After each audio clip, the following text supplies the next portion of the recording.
Good morning, dear students. Myself, Miss Deepthi from Dips Kurol Bagh. In today's lecture, we are going to read about social and political life, chapter 2, directive principles of state policy. So, directive principles. What are these? First of all, we will discuss on it. Directive principles are the principles which guide our government, what they have to do and how they will achieve the goals. So this is the directive principles, and it is clearly mentioned in the Constitution of India. So what are the directive principles? The framers of India, the framers of the Indian Constitution felt that India has faced a lot of problems like poverty, illiteracy, unemployment, and inequality before independence, and even just after independence. Therefore, they wanted a frame certain guidelines in order to help future governments, as these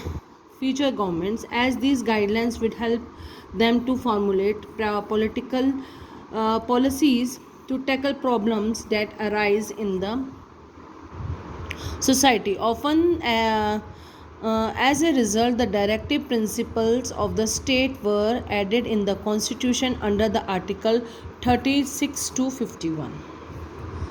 So, before independence, there was uneducation, inequality, then poverty was there, unemployment were there. These were the hurdles of in front of the newly formed government of India, and the framers who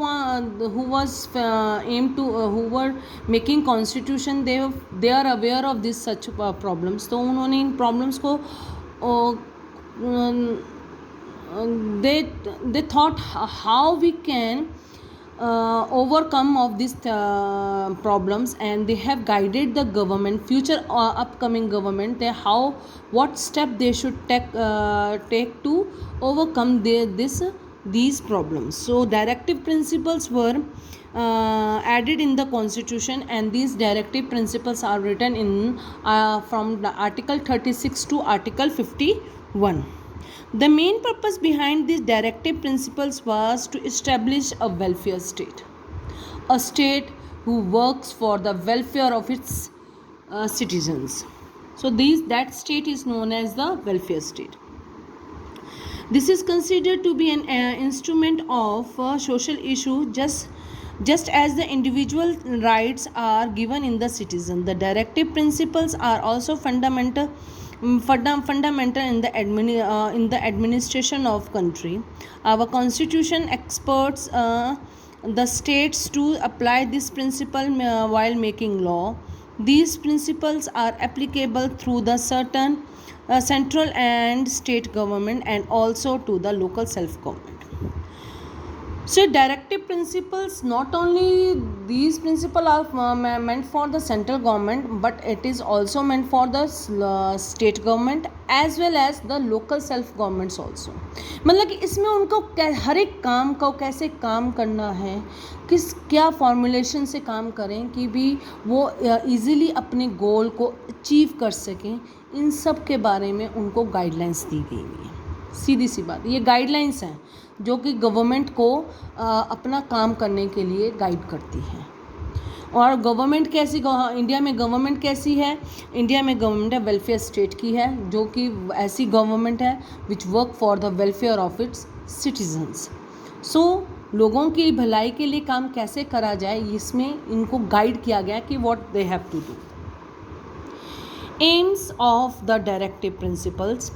The directive principles aim to establish economic, political, social justice.